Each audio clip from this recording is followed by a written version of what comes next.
जय हिंद।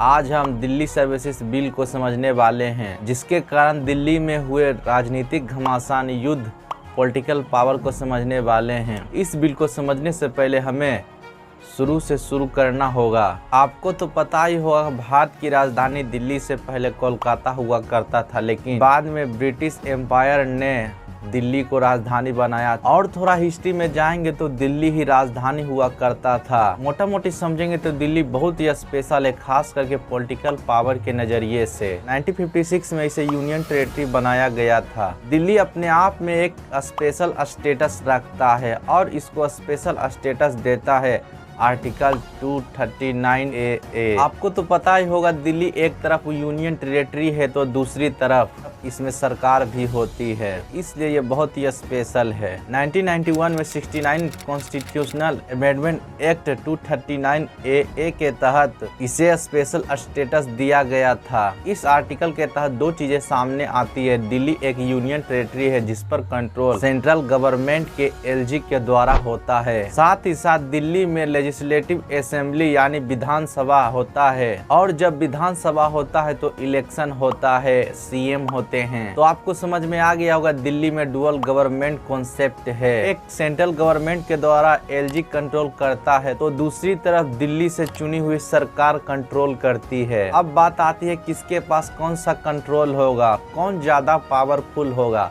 सारा विवाद पावर को लेकर ही है। 2015 से दिल्ली में जब से आम आदमी पार्टी की सरकार बनी है, तब से केंद्र सरकार और राज्य सरकार के बीच विवाद चलती आ रही है। अपने चर्चा में वापस आते हैं पावर को लेकर। कॉन्स्टिट्यूशन में लिखा गया था कि पुलिस, पब्लिक ऑर्डर और लैंड के मामले को छोड़कर जो यहाँ की लेजिस्लेटिव असेंबली है, CM है, राज्य के किसी भी टॉपिक पर कानून बना सकती है। साथ में यह भी कहा गया था कि LG अपने मन से कोई भी काम नहीं कर सकते हैं। आप एड या एडवाइस पर काम करेंगे जो काउंसिल ऑफ मिनिस्टर के द्वारा दिया जाएगा। अगर LG साहब किसी टॉपिक पर अलग ओपिनियन देते हैं या काउंसिल ऑफ मिनिस्टर किसी विषय पर अलग ओपिनियन देते हैं तो उस मैटर को प्रेसिडेंट के पास भेजा जाएगा। और यहाँ से जो डुअल कंट्रोल होता है, यहीं से पावर टसल होता है। मैंने पहले ही बता दिया कि पब्लिक ऑर्डर, पुलिस, लैंड पर लेजिस्लेटिव असेंबली डिसीजन नहीं ले सकती है,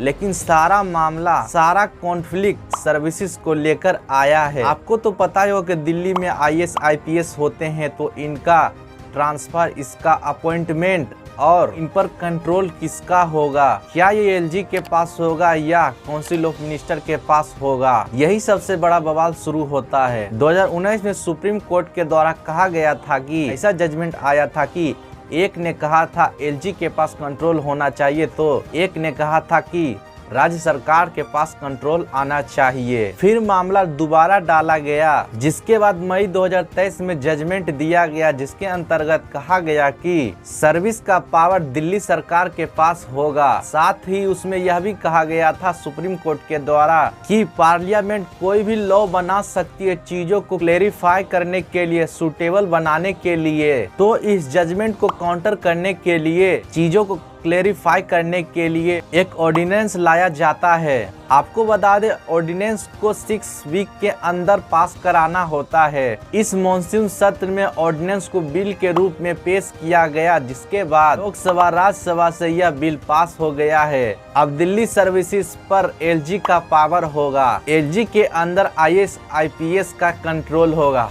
आई होप कि आपको दिल्ली सर्विसेज बिल समझ में आ गया होगा। वीडियो अच्छा लगा हो तो लाइक, सब्सक्राइब जरूर कर दीजिएगा। जय हिंद।